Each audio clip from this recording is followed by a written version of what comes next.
जय हिंद दोस्तों अभी भी एक लेटेस्ट न्यूज़ निकल के आ रही है। रशियन फॉरेन मिनिस्टर ने एक स्टेटमेंट दिया है और उस स्टेटमेंट में बताया है कि 2020 में जो आरआईसी था, आरआईसी बोले तो रशिया, इंडिया, चाइना, क्यों ना उसको वापस जिंदा किया जाए।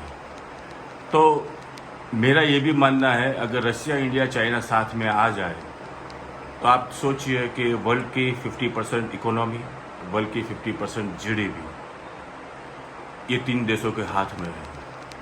और मेरा ये मानना है अगर ये तीनों देश साथ में आ जाए तो बांग्लादेश, पाकिस्तान का असर क्या होगा। जैसे कि पाकिस्तान को वेपन्स चाइना फंडिंग करता है, पैसा भी चाइना फंडिंग करता है। सोचने वाली बात है अगर ये तीन देश साथ में आ जाए तो वर्ल्ड का क्या होगा। यूएसए जो टैरिफ करके जो दबा रहा है पूरे वर्ल्ड को, उसका क्या होगा। तो दोस्तों मज़ेदार वीडियो लेके आया हूँ आपके सामने। अगर मेरा ये वीडियो पसंद आए तो लाइक कीजिए, शेयर कीजिए, सब्सक्राइब कीजिए। जय श्री राम। दे दिया है जिसने ग्लोबल पॉलिटिक्स को झकझोर कर रख दिया है। रूस के विदेश मंत्री सर्गेई लावरोव ने अचानक से एक पुराना लेकिन बहुत ही अहम मुद्दा उठाया है, आरआईसी यानी रशिया, इंडिया, चाइना त्रिकोण। और यह कोई आम बयान नहीं है। रूस ने खुलेआम कहा है कि क्यों न आरआईसी ग्रुप को फिर से जिंदा किया जाए, जिसे 20 के बाद से ठंडे बस्ते में डाल दिया गया था। लेकिन सवाल ये उठता है कि क्या ये संभव है? क्या चीन और भारत एक ही टेबल पर बैठ सकते हैं जब चीन पाकिस्तान को PL-50 मिसाइल जैसे हथियार दे रहा है? और क्या रूस की ये कोशिश दरअसल नाटो को घेरने की एक चाल है? चलिए विस्तार से बात करते हैं।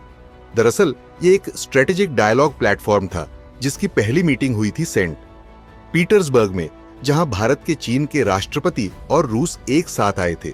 उस मीटिंग को आज भी ब्रिक्स की नींव माना जाता है। आज जब ब्रिक्स एक ग्लोबल ब्लॉक बन चुका है, उसमें भी सबसे मजबूत 3 पिलर यही हैं, इंडिया, रूस और चाइना। लेकिन 2020 गलवान की घटना ने सब कुछ बदल दिया। भारत और चीन के बीच तनाव इस कदर बढ़ा कि आरआईसी की कोई भी हाई लेवल मीटिंग दोबारा नहीं हो सकी। अब सवाल ये उठता है कि रूस को अचानक आरआईसी याद क्यों आ गया? दरअसल अमेरिका और रूस के रिश्ते इस वक्त इतिहास के सबसे खराब दौर से गुजर रहे हैं। यूक्रेन युद्ध, नाटो विस्तार और अब डोनाल्ड ट्रंप के बयानों ने माहौल और खराब कर दिया है। ट्रंप कह रहे हैं कि अगर मैं राष्ट्रपति होता तो रूस आज नहीं बचता, और रूस कह रहा है कि हमें अमेरिका की कोई जरूरत नहीं। इस स्थिति में रूस चाहता है कि वो एशिया के 2 सबसे बड़े देशों भारत और चीन को साथ लेकर एक नया फ्रंट तैयार करे जो नेटो को बैलेंस कर सके, यानी पश्चिम के खिलाफ एक नया पोल बनाना, एक एशियन धुरी। अब आते हैं असली सवाल पर कि क्या भारत और चीन फिर से एक ही टेबल पर आ सकते हैं? दरअसल रूस के फॉरेन मिनिस्टर लावरोव का दावा है कि भारत और चीन के रिश्ते बेहतर हो रहे हैं और पश्चिमी ताकतें इन्हें आपस में लड़वाना चाहती हैं। पर क्या यह सच है? दरअसल 2025 में पाकिस्तान ने भारत पर जो मिसाइलें दागीं वो सारी चाइनीज ओरिजिन की थीं। PL-15 मिसाइल, जो बियॉन्ड विजुअल रेंज मिसाइल मानी जाती है, वो भारत पर इस्तेमाल हुई लेकिन फेल हो गई।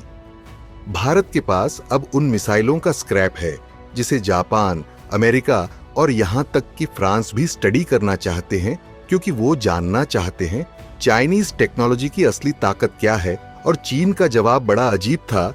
ये एक्सपोर्ट वर्जन था जिसे हम डिफेंस एग्जीबिशन में दिखा चुके हैं। तो सवाल ये है कि जो देश भारत के खिलाफ पाकिस्तान को हथियार दे रहा है, क्या उसके साथ भारत किसी ग्रुप में शामिल हो सकता है? सवाल है कि क्या आरआईसी का मकसद नाटो को घेरना है? दरअसल रूस की ये बात बिल्कुल साफ है कि वो चाहता है कि भारत और चीन एक साथ आएं ताकि पश्चिमी देशों के प्रभाव को बैलेंस किया जा सके। इस साल इंडियन ओशन में एक बड़ा नौसैनिक युद्धाभ्यास होने वाला है जिसमें यूरोपीय देश फ्रांस, जर्मनी, नीदरलैंड और स्पेन शामिल होंगे। रूस को लग रहा है कि नेटो धीरे धीरे इंडो पैसिफिक में अपनी पकड़ बना रहा है और यही वजह है कि वो चाहता है कि आरआईसी फिर से खड़ा हो और एक नया अलायंस बने नेटो के जवाब में। रूस के लिए ये सपना बहुत अच्छा है, पर जमीनी सच्चाई यह है कि भारत और चीन के बीच विश्वास की बहुत बड़ी खाई है। पाकिस्तान को JF-17 फाइटर जेट्स देना PL-15 मिसाइलें देना और अब रिपोर्ट्स हैं कि चीन J-35 5th generation fighter jets भी पाकिस्तान को दे सकता है।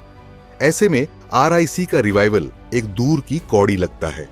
खैर, अगर चीन को RIC को दोबारा जिंदा करना है तो सबसे पहले उसे एक बात साफ करनी होगी। पाकिस्तान को मिलिट्री सपोर्ट बंद किया जाए, तभी भारत और चीन एक साथ आ सकते हैं, वरना RIC, BRIC या SCO कोई भी प्लेटफॉर्म अपनी असली पोटेंशियल तक नहीं पहुंच पाएगा। अंत में एक सवाल आपसे, क्या आपको लगता है रूस की ये सोच सही है? क्या RIC को फिर से एक्टिव किया जाना चाहिए? क्या चीन पर विश्वास किया जा सकता है? हाँ या ना में कमेंट करके जरूर बताएं।